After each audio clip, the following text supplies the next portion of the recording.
आज second part है podcast का, जहाँ पे हमने इससे पहले देखा पुराने पॉडकास्ट में कि पहला चरण अध्यात्म की तरफ कैसा होना चाहिए। अगर आप इसमें आना चाहते हैं या आने पर मजबूर हैं तो पहला जो चरण है वो क्या होगा। अब दूसरे चरण पे भी हम इसमें थोड़ा सा एक बार वार्ता कर लेते हैं कि दूसरे चरण पे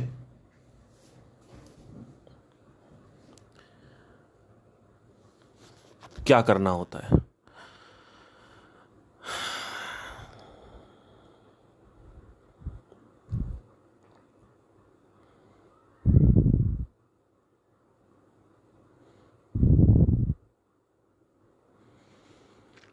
तो पिछले चरण में अगर हम देखें तो हमने ये देखा था कि स्पिरिचुअलिटी में आने के लिए पहले ये आभास होना ज़रूरी है कि बाहर कुछ नहीं है। क्योंकि अगर आपको बाहर की तरफ से लगता है कुछ है तो आप उसको सफ़र करोगे। मान लो आपको दोस्त चाहिए तो आप सफ़र कर रहे हो कि मैं अकेला हूँ क्योंकि मेरे दोस्त नहीं है। तो अब आपको लगेगा कि मैं स्पिरिचुअलिटी का रास्ता चूज़ कर लूँ क्योंकि दोस्त तो मिल नहीं रहा है, या सहेली नहीं मिल रही, गर्लफ्रेंड नहीं मिल रही, बॉयफ्रेंड नहीं मिल रहा, सक्सेस नहीं मिल रही, जो भी आपके कुछ भी जो भी आपके डिज़ायर्स हैं सारे इसमें फिट बैठ जाएंगे। तो आप क्या करोगे कि दोस्तों को ढूंढना चालू कर दोगे, और नहीं मिलेंगे तो आप स्पिरिचुअलिटी में आ जाओगे एज अ कंपनसेशन, है ना, एज अ बैसाखी कि चलो ठीक है ये नहीं तो ये सही। तो ये कई लोग करते हैं, फिर आके कंप्लेन करते हैं कि मेडिटेशन काम नहीं कर रहा हमारे ऊपर, और ये सब क्या ज्ञान व्यान है, इससे कुछ नहीं होता है। क्योंकि एक्चुअली तुम्हें ये अभी तक क्लियर ही नहीं हुआ है कि बाहर कुछ नहीं है। भाई आप बाहर रिलेशनशिप में हो, कुछ नहीं है, चाहे रिलेशनशिप में हो चाहे नहीं हो, तब भी कुछ नहीं है। समझने की कोशिश करो। मैं आज रिलेशनशिप में हूँ लेकिन मुझे पता है कि वहाँ से सुख नहीं आने वाला। तो अब सवाल आता हूँ क्यों। तो एक होता है कि आप लाइफ को एक्सप्लोर कर रहे हो सुख के लिए, एक होता है लाइफ को एक्सप्लोर कर रहे हो क्योंकि ऊर्जा आपके अंदर है, एनर्जी आपके अंदर है। तो वो एनर्जी कहाँ निकालोगे, अलग अलग भागों में निकालोगे कि नहीं निकालोगे। क्योंकि ये भी कई लोगों को समझ नहीं आता, बट हम इसके बारे में बात के चरण में बात करेंगे। ये जो पॉइंट है, जो ऊर्जा वाला पॉइंट है, ये आपको समझ ही नहीं आएगा अभी, क्योंकि 7-8 साल जब तक आप नहीं लगाते इसमें तब तक आपको नहीं समझ में आने वाला इसमें ये ऊर्जा पॉइंट मैं बताने जो वाला हूँ। तो एनीवे, तो दूसरा जो पॉइंट है वो ये समझना है कि जो लोग कंप्लेन करते हैं कुछ नहीं हुआ, लोग नहीं बोलते हैं कि कई लोग यूट्यूब जो गुरुज हैं उसके नीचे आके बोलते हैं आपकी वजह से मेरी ज़िंदगी चेंज हो गई, ये वो। तो अगर आपकी वजह से हुई है तो भैया फिर समझ लो कि कहीं ना कहीं गड़बड़ है कुछ, कि ज़िंदगी चेंज नहीं हुई है। नीचे लिखना बहुत आसान होता है कि आपकी वजह से मेरी ज़िंदगी चेंज, एक्चुअली ज़िंदगी नहीं चेंज होती उनकी, वो कुछ 1-2 भाग चेंज हो जाते हैं ज़िंदगी के। तो नीचे वो इतना खुश हो जाते हैं उस गुरु से कि नीचे आके बोल देते हैं कि ज़िंदगी चेंज हो गई। तो एक्चुअली ऐसा होता नहीं, कि मान लो सुसाइड कर रहे थे रुक गए, तो अब उसमें ज़िंदगी क्या चेंज हो गई है। सुसाइड रुका ना, वो एक भाग आपने रोक लिया, मौत रोक लिया आपने। अब आगे आपने एक अच्छी हेल्दी लाइफ जीनी है, काफ़ी चीज़ें करनी है, वो तो आपने नहीं की ना, एक ही चीज़ करी। तो आपने नीचे वहाँ पे लिख दिया गुरु के नीचे, अब गुरु भी चमक रहा है, गुरु के सब्सक्राइबर भी चमक रहे हैं। तो ऐसे नहीं होता है। अगर ज़िंदगी वाकई में चेंज हुई तो ही लिखना चाहिए कि मेरा जीवन बदला है आपकी वजह से।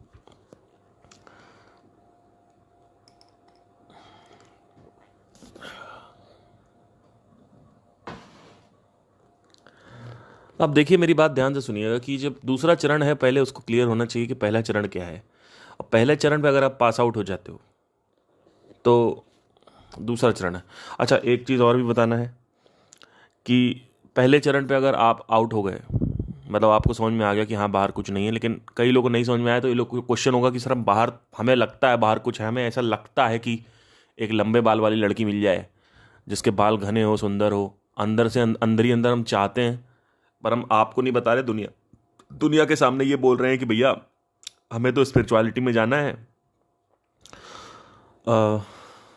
यही चीज़ रजनीश भी बोलते थे, और बोलते थे कि भगवत गीता में भी लिखी हुई है, जो व्यक्ति इंद्रियों का प्रत्याहार कर देता है लेकिन अंदर ही अंदर इंद्रिय विषयों को चिंतन करता रहता है, वो व्यक्ति मिथ्याचारी कहलाता है। वो एक्चुअली यही है। एक्चुअली आपने विड्रॉल तो कर लिया, लेकिन आप कहीं पहाड़ पे मंक बन के बैठे हुए, लेकिन अंदर ही अंदर आपको लग रहा है यार काश एक बार मिल जाता तो अच्छा था, काश एक बार कोई लड़की मिल जाती, उसके साथ कुछ मामला सेट हो जाता तो अच्छा था। किसी लड़के को देख के उत्तेजित हो रहे हो, आकर्षित हो रहे हो, एकदम से कोई लड़की देखी, अरे यार ये लड़की लड़की लड़की, पागल हो गए। तो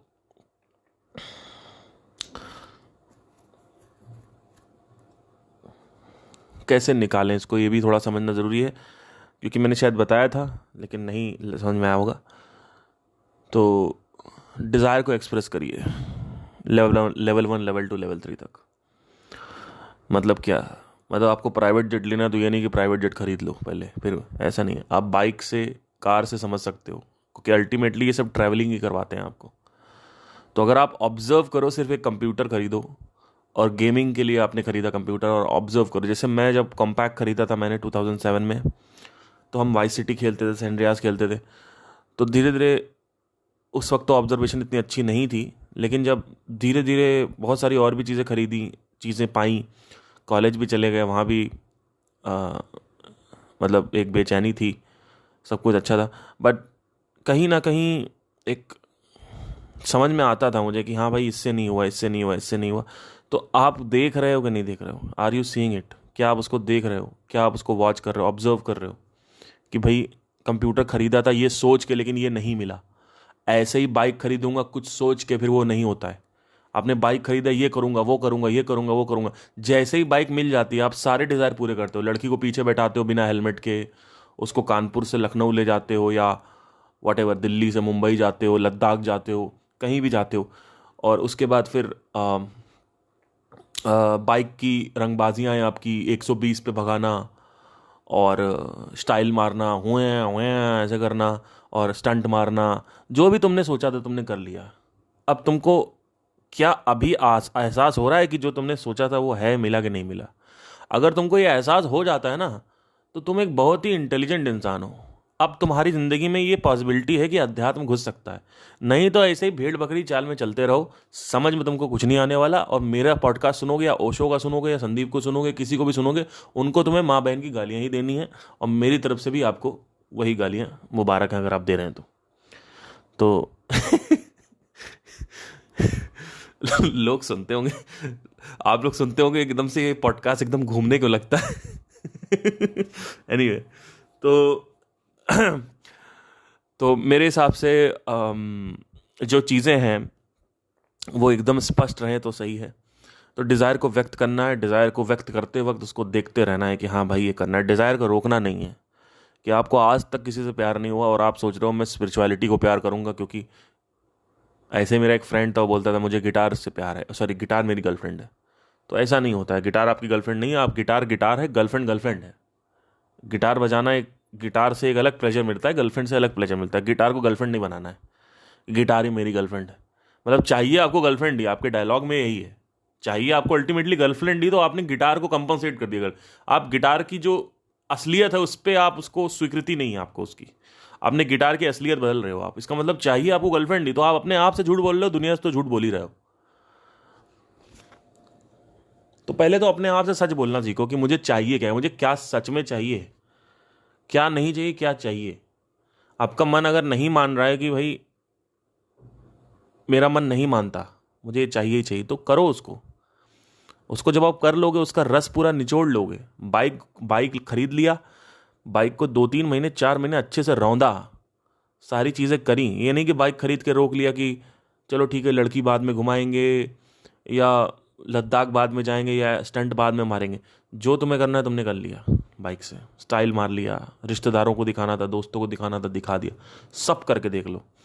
फिर तुम्हें बाइक वो यूजलेस लगने लगेगी एक टाइम बाद, क्योंकि जिस चीज़ की स्वीकृति हो जाती है उस चीज़ की जो वैल्यू है वो गिर जाती है, उस चीज़ पे ध्यान नहीं जाता। फिर आप कार खरीदते हो, शुरू में आप देखो ध्यान से, या बाइक खरीदते हो आप देखो उसकी हर एक चीज़ आप ऑब्जर्व करोगे, इंजन कैसा है, सीट कैसी है, लाइट कैसी, इंडिकेटर कैसी है, आगे का पोर्शन कैसा है, अरे वाह ये वो, कितना माइलेज है, हॉर्स पावर कितनी है, ये वो, आप सब कुछ देखते हो और हर चीज़ ऑब्जर्व करते हो। लेकिन जैसे जैसे आप देखते हो, आप 2 3 4 महीने हो जाते हैं, तो 5वें महीने एक दिन आप नीचे जाते हो पार्किंग में, अपनी बाइक बस उठाते हो और निकल लेते हो, थोड़ा बहुत साफ करते हो और निकल लेते हो। आप कभी उसके इंडिकेटर को नहीं देखते, आप कभी उसके लाइट को नहीं देखते जैसे आप पहले देखते थे, आप कभी भी उसके कुछ नहीं देखते। आप मतलब आप साफ सफाई भी हम नहीं करते। शुरू में कितना हम सफाई करके रखते हैं, फिर धीरे धीरे हम देखते हैं महीने में एक बार सफाई कर रहे हैं, गाड़ी धुलवा रहे हैं, या फिर 15 दिन में एक बार, तो ध्यान हट जाता है। किसी चीज़ की स्वीकृति हो जाती है तो ध्यान कहीं और चला जाता है। क्यों? क्योंकि मन को ऐसी गलतफहमी होती है कि अब यहाँ रस नहीं है, वहाँ रस है।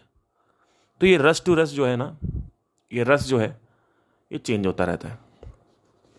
अच्छा ठीक है, ये आपको समझ में आ गया। अब इसके बाद आपको क्या करना है?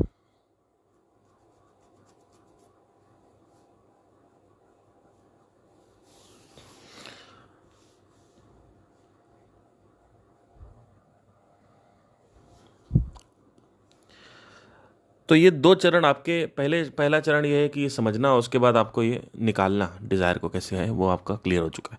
अब दूसरा चरण है कि अब आपको आभास हो रहा है कि अब दुनिया में कुछ नहीं है, अब मैं सफ़र कर रहा हूँ। अगर यहाँ तक भी सफरिंग बनी रहती है, क्यूरियोसिटी की तो मैं बात ही नहीं कर रहा हूँ, सफरिंग वालों की ही बात कर रहा हूँ। अगर अब इसके बाद भी, भोगने के बाद भी आपकी सफरिंग बनी है, तब आपको समझ में आ जाएगा, बिना ये स्पिरिचुअलिटी को जाने की, स्पिरिचुअलिटी नाम की कोई चीज़ होती है, मार्ग होता है कोई, आपको समझ में आ जाएगा कि हाँ भाई सही बात है, ये जो हो रहा है ये सही नहीं है, और कुछ और भी मार्ग हैं क्या। तो आप खोजने लगोगे। अगर खोज है एक और मार्ग की तो ही आना है, अगर खोज नहीं है, कुछ और खोज है, तो वहाँ जाना है। तो खोज आपके मन करेगा, आप नहीं करोगे, है ना। तो अब मन कहेगा कि मैंने सब करके देख लिया, मैं बेचैन हूँ, कुछ और है क्या, तब आपकी ये मार्ग खुलेगा कि हाँ, तब आप अच्छे से कर पाओगे। उसके बाद फिर आपने इसको किया, अब आपका पहला जो दूसरा चरण है वो क्लियर होना चाहिए कि अब आपको चित्त की वृत्तियों को समझना है। चित्त क्या होता है? ढांचा होता है पूरा, जिसमें इंद्री, बुद्धि, मन, अहंकार, सारी चीज़ें होती हैं, मेमोरी, स्मृति, ये सब कॉन्शियस, ये सब पूरा ढांचा है एक, उसको चित्त बोलते हैं। ठीक है, ये जो चित्त है इसमें तरंगे उठती रहती हैं, मतलब ये इसमें इलेक्ट्रिकल इम्पल्सेस जो होती हैं, इलेक्ट्रिकल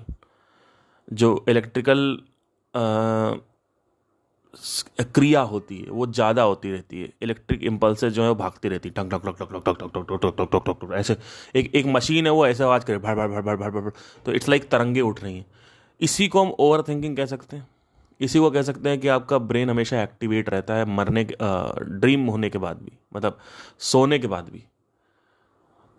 बाद भी इसी वजह से आपको ड्रीमिंग होती रहती है। लोग कहते हैं हमें ड्रीम आ रहा है, हम बहुत ये इसमें सुपरस्टिशन निकालने, ये सब बकवास है, कुछ नहीं होता।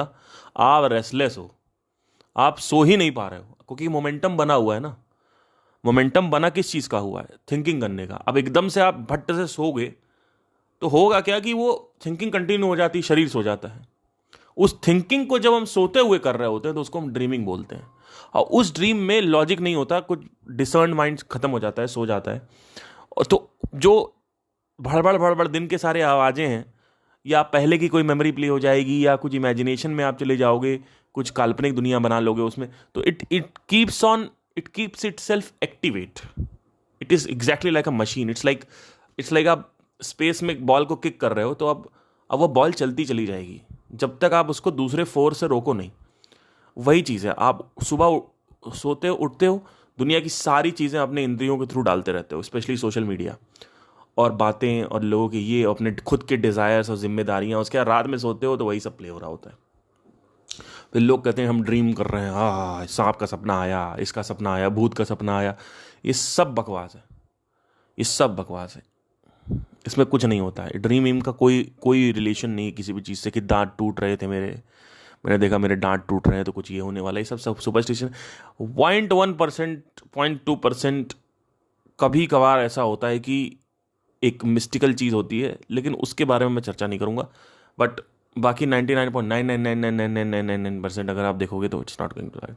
सो हो गया ये। तो इसी वजह से चित्त की, अब ये चित्त की वृत्तियां जो है पहले इसको शांत करना है। यानी जो ये तरंगे उठ रही हैं, ये जो न्यूरो ट्रांसमीटर्स यानी न्यूरल इम्पल्सेस जो चल रही हैं, ये इलेक्ट्रिक इम्पल्सेस जो हैं, ये जो इम्पल्सेस है ये बहुत ज़्यादा तेज़ स्पीड में दौड़ रही हैं। इसकी मोमेंटम रोकनी होगी। इसकी मोमेंटम रोकने के लिए आपको सबसे पहले तो ध्यान करना पड़ेगा। इसको हम साधना बोलते हैं। अब ये ध्यान कुछ भी हो सकता है, आप विपासना उठा लो, ये उठा लो। पर्सनली अगर मैं जितना मैंने किया है, मैं अपने हिसाब से बता रहा हूँ। अनंत ध्वनि पे ध्यान कर सकते हो। अनंत ध्वनि जो होती है उसका आप ध्यान कर सकते हो, और उससे आपकी वृत्तियाँ जो हैं वो शांत हो सकती हैं। जब वो वृत्तियाँ शांत हो जाएंगी तो आपके मन में एक रस जो है वो उसका रिलीज़ होगा। वो रस तभी काम करेगा जब पहला चरण अच्छे से हो गया हो। अगर पहला चरण नहीं हुआ है तो आप यही कहोगे हमको तो अभी भी सफरिंग हो रही है। अरे घोंचो, तुमको सफरिंग इसलिए हो रही है क्योंकि तुमको प्रिया से शादी करनी थी और प्रिया तुमको नहीं मिल रही, इसलिए सफरिंग हो रही है। तुमको बाइक चाहिए, तुमको सक्सेस चाहिए, तुमको ये चाहिए, इसलिए तुम्हें सफरिंग हो रही। वो सफरिंग जो है वो आउटसाइड कुछ फुलफिल नहीं हो पा रहा है। तो जब तक तुम्हें ये समझ में आता रहेगा कि संसार दुख नहीं है, संसार सुख है, क्योंकि कई लोग यहाँ पे इस गलतफहमी के संसार सुख है, वो बोलते तो हैं अंदर से संसार दुख है, लेकिन अंदर ही अंदर वो ये सोचते रहते हैं अरे ये मिल जाए तो मज़ा आ जाए, अरे वो मिल जाए तो मज़ा आ जाए। मेरी लाइफ कितनी सुखी है, देखो मैं बैंगलोर में रहता हूँ, मैं यहाँ रहता हूँ, मैं केरला में रहता हूँ, मैं दुबई में रहता हूँ, मैं यूएस में रहता हूँ, मैं कितना सुखी हूँ। मेरी एक बीवी है जिससे मैंने प्यार किया, उसी से मेरी शादी हो गई, वो बांझ भी नहीं है, अच्छे खासे बच्चे हो गए। हमको देखो मैं कितना सुखी हूँ, देखो मैं इतना तो यही अगर आपके माइंड में चल रहा है और आप इग्नोरेंस में जी रहे हो तो आपके लिए मार्ग नहीं है। और माँ घोंचू लोग जो होते हैं इसी मार्ग पे होते हैं। उनको कभी ज़िंदगी में समझ नहीं आएगा, आप कितना भी समझा लो, बैठ के उनके सामने भगवान ले आओ, वो भगवान को भी गलत साबित कर देंगे। तो उनको नहीं समझ में आने लगा।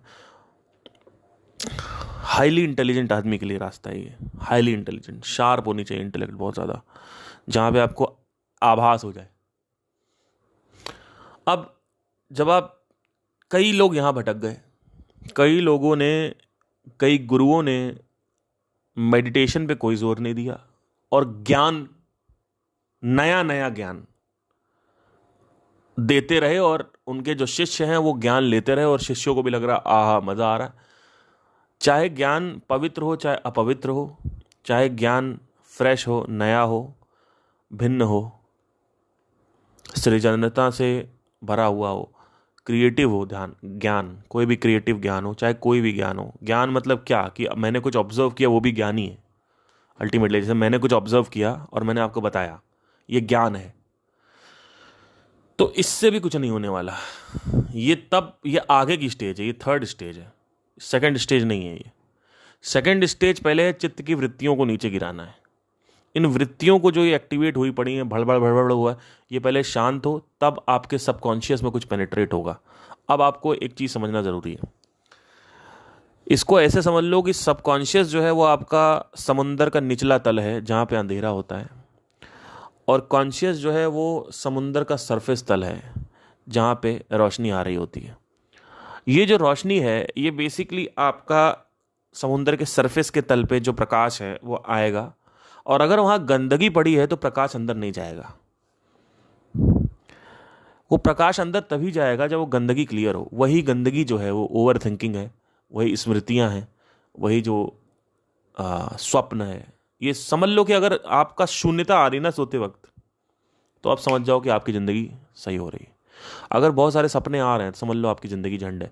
इनफैक्ट कई लोग कहते हैं हमें नींद नहीं आती, क्योंकि आप ओवर एक्टिवेट करे पड़े अपने माइंड को। रात में आप मोबाइल चला रहे हो और आपकी आदत पड़ गई है, तो वो ओवर एक्टिवेट हो गया, माइंड ओवर स्टिमुलेट हो गया, तो वो अब सो नहीं पा रहा है। क्यों? क्योंकि you have given a lot of information. आप बहुत इन्फॉर्मेशन डाल दी आपने उसके अंदर, और वो इन्फॉर्मेशन जो है वो सरफेस पे रहती है, वो गंदगी बन जाती है, और वो प्रकाश अंदर जा नहीं रहा, सो ही नहीं पाओगे आप। तो ये सब साइंस होते हैं कि आपके चित्त की वृत्तियां बहुत तेज हैं। क्रोध एक बहुत बड़ा साइन है, बहुत बड़ा एक लक्षण है कि अगर आपको जरा जरा सी बात पे क्रोध आ रहा है, इरिटेशन होती है, तो दो रीज़न होते हैं। एक तो है कि आपका जो सेक्सुअलिटी है वो ज़्यादा एक्टिवेट हो रखी है, हो सकता है इसकी वजह से आ रहे हो क्योंकि आप ज़्यादा हस्तमैथुन कर रहे हो। कई लड़कियां जो हैं they are not sexually active, तो they also feel sometimes angry because of that only. But it's not just the sexual activation, actually it is all about how much restless you are. The more you are restless, the more you are angry. सो ये सारी चीज़ें जो है ये मैंने खुद observe करी 2017 में जब मैं संदीप जी को सुनता था। तो उन्होंने बोला था कि गुस्सा किया नहीं जाता है, अब गुस्सा होता नहीं, गुस्सा करा जाता है। जैसे अब बॉस के सामने तो आपने चिल्ला चिल्ला नहीं सकते हो आप, लेकिन आप बच्चे के सामने चिल्ला देते हो, तो इसका मतलब आपका नियंत्रण है उस पर। ऐसा नहीं है, you don't have any control on your, like there is a certain control, but beyond a point if it gets irritated then you don't have any control. छोटी छोटी चीज़ें आपको स्टिमुलेट करेंगी और छोटी छोटी चीज़ें आपको गुस्सा दिलाएंगी और आप कंट्रोल नहीं कर पाओगे। आप कितना कंट्रोल कर लो, गुस्सा कंट्रोल नहीं होता है। एक टाइम के बाद आपको एक अगर एक एक रेस्टलेसनेस, ओवर थिंकिंग अगर क्रॉस हो गई, अगर एक पॉइंट क्रॉस हो गया तो उसके बाद फिर नहीं होता, उससे पहले होता है। मैं हाँ, नियंत्रण होता है, बट अगर आप बहुत ज़्यादा ही ओवर स्टिमुलेटेड हो, ओवर ओवर थिंकिंग में जी रहे हो और बहुत ज़्यादा परेशान हो, तो गुस्सा जो है वो आपका नहीं होता है। तो एक तो आपका ये हो गया। तो अब क्या समझना है आपको, एक किस्सा है मैं बताना चाहता हूँ। एक घटना मेरे साथ हुई 2016 या 17 की बात है। अम, बड़े अच्छे साल थे, दिन थे वो मेरे। 14, 15, 16, 17, 18, 4 साल मेरे बहुत अच्छे भी थे। मतलब हाँ ठीक है, लोनलीनेस थी, बट 16 में तो फिर अध्यात्म का एंट्री भी हो गई थी, तो ख़त्म हो गई थी काफ़ी हद तक। तो अ, हम दोस्त थे हमारे बहुत सारे, हम उन मतलब, और हम पूरा घूमते रहते थे और कॉलेज जाते रहते थे, घूमते रहते थे। It was a wonderful life because Karnataka has beaches also and Karnataka has पहाड़ also, mountains also. It's amazing, like one of the best states in India, actually one of the best. People are so humble and atmosphere is really nice, very nice place, very nice place. मेरा तो मन है कि मैं वहीं shift होऊंगा और मेरा सपना भी है कि मैं वहीं शिफ्ट हो जाऊँ वापस, क्योंकि दिल्ली में रह के इतना पॉल्यूशन, उसके बाद यहाँ पे हर समय क्रोध करना पड़ता है। रिक्शे वाले से बात करो तो लड़ाई करने के लिए रेडी रहो, बाहर निकलो दुकान वाले से बात करो तो लड़ाई करने के लिए रेडी रहो, क्लाइंट से बात करो तो लड़ाई करने के लिए रेडी रहो। हर समय एक गार्ड बना के चलना पड़ता है, एक अलर्टनेस है, एक एक फेक करेक्टर है, उससे लड़ते रहो। और हर समय आप नहीं लड़ पाते हो क्योंकि कभी कभी आपका मूड ना बहुत वैसा होता है कि यार आज मत लड़ाओ। आपको पता है कितनी बार ऐसा होता है कि मेरे को लड़ाई कर करके इतना ज़्यादा मैं थक चुका हूँ कि कई बार लोग मेरे को बोल के चले जाते हैं मेरे को, ठीक है यार आज नहीं लड़ना, जाओ जाओ, क्योंकि मुझे पता है कि हर आदमी ऐसा है यहाँ पे। तो अभी रिसेंटली एक बात हुई कि एक आदमी आया, इवेंट मैनेजर था, तो वो बड़ा अकड़ अकड़ के बोल रहा। तो उसने क्या किया, हमें पेमेंट देनी, मतलब मैं वैसे इवेंट कंपनीज के थ्रू काम नहीं करता हूँ क्योंकि मुझे करना ही काम है अपने बल पे, क्योंकि मैं बिल्कुल भी किसी भी प्रोड्यूसर के बोझ तले नहीं दब सकता। तो लोग कहते हैं आप मुंबई जाओ, वहाँ पे लाला सुपारी करो और तलवे चाटो तो आपको काम मिलेगा। तो मैं, आप तलवे चाटो, मैं नहीं कर पाऊंगा, सॉरी, मैं उस तरीके का आदमी नहीं हूँ। मैं अपना संगीत त्याग दूंगा लेकिन मैं काम, वैसा काम नहीं कर सकता। तो क्योंकि किसी के अंडर में काम होता नहीं मेरे से, तो क्योंकि वो अपने हिसाब से अपने टर्म्स पे कराते हैं और बहुत रंगबाजी दिखाते हैं, और मेरे से बड़ा रंगबाज कोई नहीं है। जो लीडर्स होते हैं उनसे बड़ा रंगबाज कोई नहीं होता। तो आप मेरे सामने रंगबाजी नहीं दिखा सकते हो। तो वो आए, पहली बार मैंने दो तीन तीन बार ही किया मैंने, तीसरी बार था ये जब मैंने इवेंट के साथ काम किया। तो एक्चुअली क्लाइंट ने ही हमें बुक किया था, लेकिन हैंडल इवेंट मैनेजर मैनेजर कर रहा था, and this was in 5 star to 7 star hotel in Gurgaon. And suddenly what happened was like he came out of nowhere and payment लेनी थी मुझे। और तो क्लाइंट ने बोला आप उनसे इवेंट मैनेजर से पेमेंट ले लो। तो बाकी की रिमेनिंग पेमेंट थी हमारी। तो मैं गया तो उसने मेरे को पैसे दिए कैश, मैं गिनना चालू कर दिया। मैंने कहा इसमें तो 2,000 कम है। तो सामने उसने रखा हुआ था और वो पैसा जो है वो स्लाइड कर दिया उसने मेरी तरफ, मतलब ऐसे कि ये है ना ऐसे 2000। तो मतलब अब वो पता नहीं क्यों करते हैं, क्या करते हैं, मुझे समझ नहीं आया, but I felt as a insult because आप किसी को भी आप पैसे दे रहे हो और वो एकदम से सोच रहे हैं तो पैसे कम है यहाँ पे तो, और फिर आपने ऐसा स्लाइड किया, ये लो बाकी के, मतलब कुछ बोला उसने, कुछ ऐसा ऑफेंडेड लगा मुझे, बोला ऐसे 2000 ऐसा स्लाइड किए। मुझे पता है कि आप लोग ये सोच रहे हो कि करते हैं लोग, ऐसा टेक्निक होती है जिससे पैसा ऊपर नीचे ना, बट मुझे समझ नहीं आया। So I don't know what the fuck you are thinking about yourself, कि तुम पता नहीं क्या हो, तुमने क्या उखाड़ दिया जिंदगी में। यहाँ पे people are so arrogant that it's, कुछ भी छोटा सा कर लेंगे अपने आप को, पता नहीं क्या सुपीरियरिटी कॉम्प्लेक्स आ जाता है उनके अंदर, कि पता नहीं क्या उखाड़ दिया उन्होंने जिंदगी में। और अगर वो उखाड़ दिया तो अपने लिए उखाड़ा है ना, आप दूसरों को ये दिखा क्यों रहे हो कि देखो मैं कितना बड़ा हूं, तुम कितने छोटे हो। वो एक बहुत खराब चीज होती है। तो सुबह से लेकर शाम तक सिर्फ लड़ाई और लड़ते रहो। तो मैंने कुछ बोला नहीं, मैं चला आया।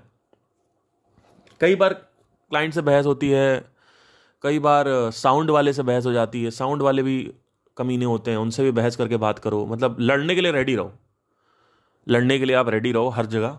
आप बाइक चला रहे हो और कोई अगर मान लो सामने से नहीं हट रहा है तो आपको बोलना पड़ेगा।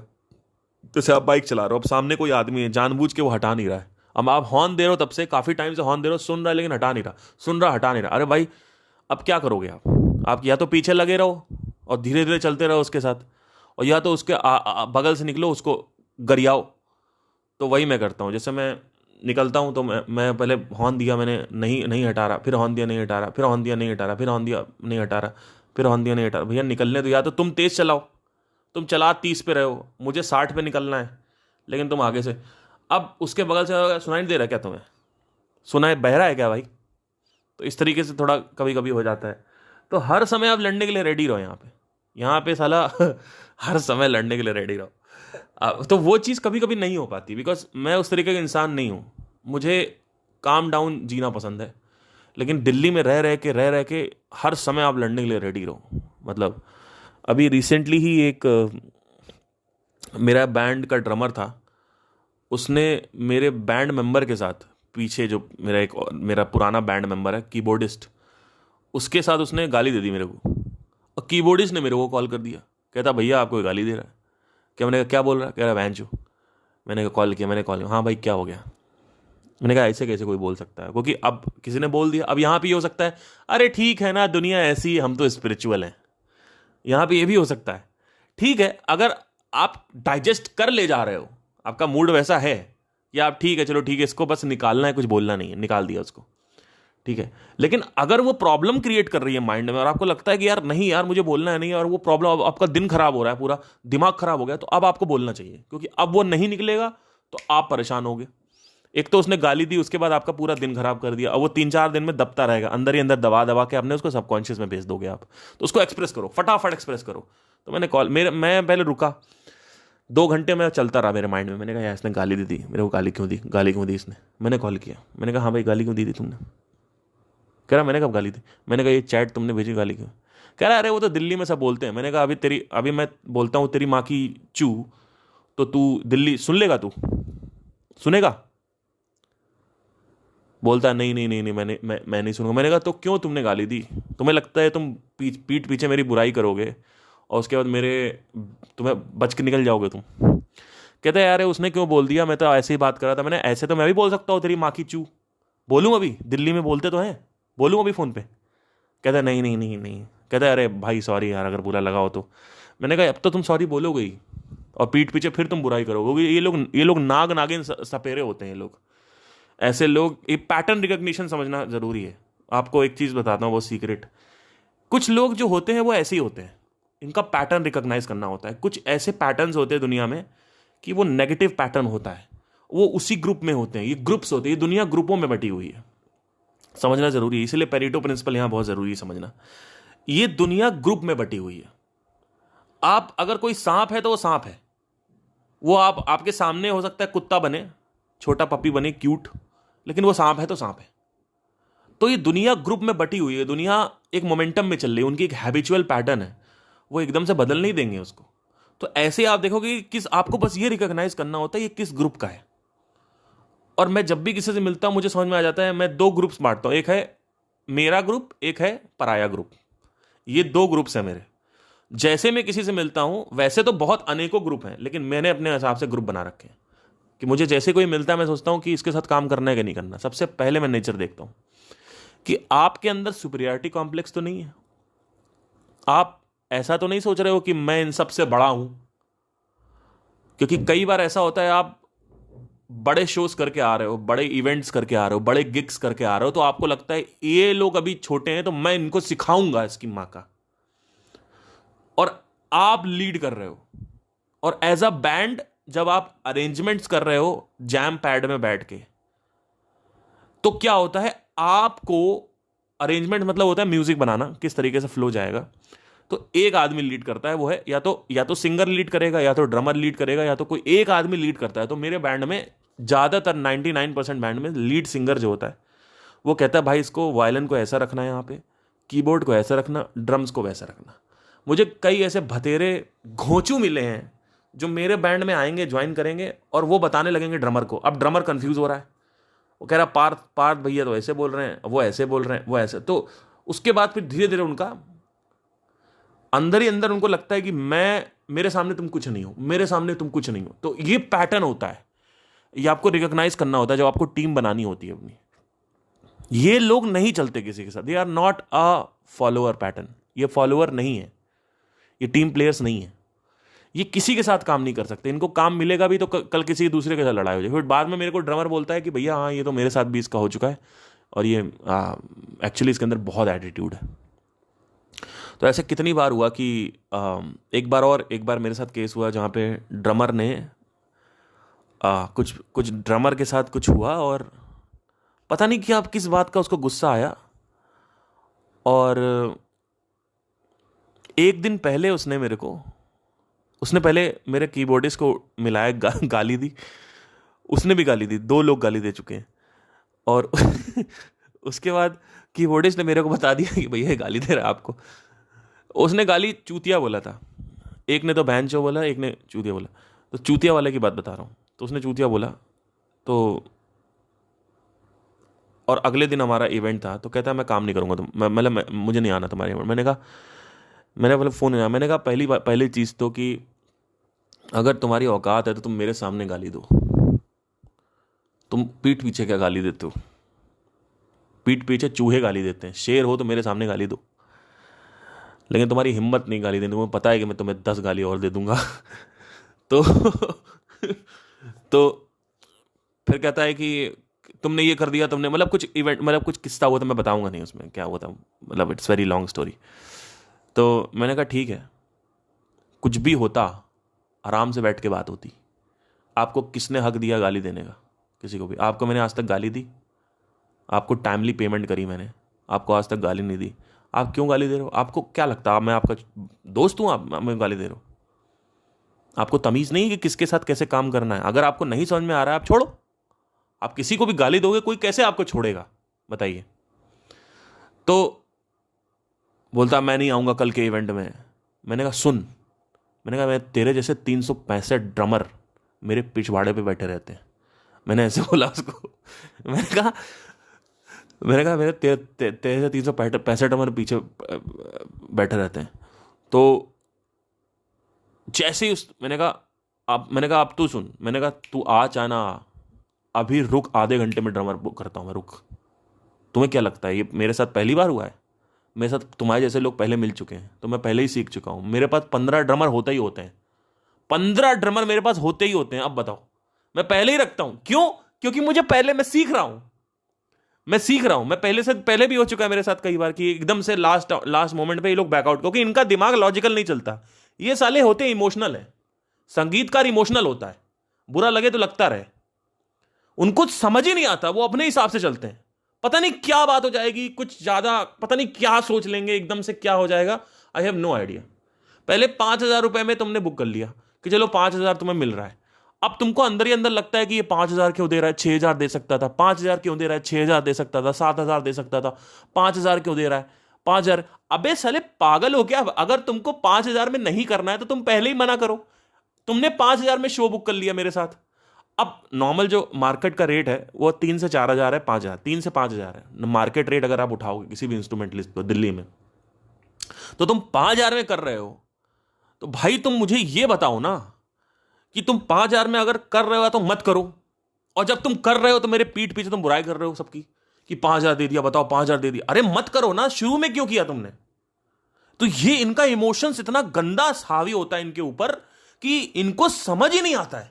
इतने ये वो होते हैं। बहुत कम ऐसे सिंगर्स या बहुत ऐसे कम म्यूजिशियंस मिलेंगे, इंस्ट्रूमेंटलिस्ट मिलेंगे जिनका लॉजिक थोड़ा ऊपर रहता है रैदर देन इमोशंस। तो इस तरीके की चीजें आप सोचो कितना मेरे अंदर, आपको लग रहा होगा कि मैं कितना गुस्से वाला हूं। एक्चुअली मैं दिल्ली में रह रह के हो गया हूं, क्योंकि एक्चुअली हुआ क्या कि, और ये मैं जानबूझ के ऐसी पर्सनैलिटी दिखानी पड़ती है, इसीलिए मैं थोड़ा सा दिल्ली में, मुझे दिल्ली शहर पसंद है, मैं दिल्ली के लोगों की बात कर रहा हूँ। ज़्यादातर आप खुद ही आओ, आप देखो, बड़े से बड़े शहर से आओ, लखनऊ से आओ, आप इधर से आओ, आप बिहार से तो चलो पता नहीं, मुझे नहीं पता, आप अरुणाचल से आओ, आप साउथ इंडिया से आओ, आप देखो यहाँ पे it's all about frustration, it's all about anger, it's all about fights, it's all about गाली गलौज, and every single step you have to be ready for fight over air, every single step. अभी recently मैं अपनी girlfriend को ले जा रहा था बाइक से पीछे, कोई किस्सा बताता हूँ। तो पीछे से अब पता नहीं क्या हुआ कि उसका दुपट्टा नीचे था या कुछ तो गड़बड़ था, मुझे समझ नहीं आया क्या था, या ट्रांसपेरेंट पहन रखा था या था। तो एक आदमी आता है, कहता है आपने ट्रांसपेरेंट पहन रखा, आपको ऐसे नहीं पहनना चाहिए। तो मुझे कहा ये क्या बोल रहा है, ये बगल से निकला स्प्लेंडर वाला कोई। पहले तो मुझे लगा ये क्या बोल के गया, तो उसने बोला ऐसा। तो जब तक उसने बोला मेरी गर्लफ्रेंड ने कि उसने ये बोला है, तब तक वो काफ़ी आगे निकल गया, वो काफ़ी ट्रैफिक था, नहीं तो उसको मैं पकड़ के वहीं मारता और उसको जेल में डलवाता, क्योंकि लड़की साथ में है और लड़की बयान देगी तो उनकी फटके हाथ में आ जाएगी। तो ये है चक्कर। आप सोचो, मतलब लड़का बैठा हुआ है सामने, उसके बाद बदतमीजी कर रहा हूं, ये बदतमीजी है। और पता नहीं क्या वो बोल के क्या, अगर वो पकड़ में आ जाता मेरे क्योंकि मेरे पास MT-15 है यामाहा की, तो मैं पकड़ लेता उसको अच्छे से। लेकिन पकड़ वो तब तक मुझे समझने का, हो सकता है बोल रहा हो कि स्टैंड ऊपर कर लो, या दुपट्टा व्हील पे आ रहा है, दुपट्टा आपका पहिए पे आ रहा है, दुपट्टा सही कर लो, कुछ तो समझ, लेकिन पता नहीं क्यों। तो ये चक्कर है। और मैं बाद में पहले हंसा, मैंने कहा यार ये क्या हो गया आज ये मतलब मैंने उससे बात करी, मैंने अपने गर्लफ्रेंड, मैंने कहा यार यहाँ नहीं रहेंगे यार। मैंने उससे बोला, मैंने कहा I really don't like this place, मतलब पता नहीं क्या क्या होता रहता है यहाँ पे, रोज ना कुछ होता ही रहता है, कुछ ना कुछ होता ही रहेगा। तो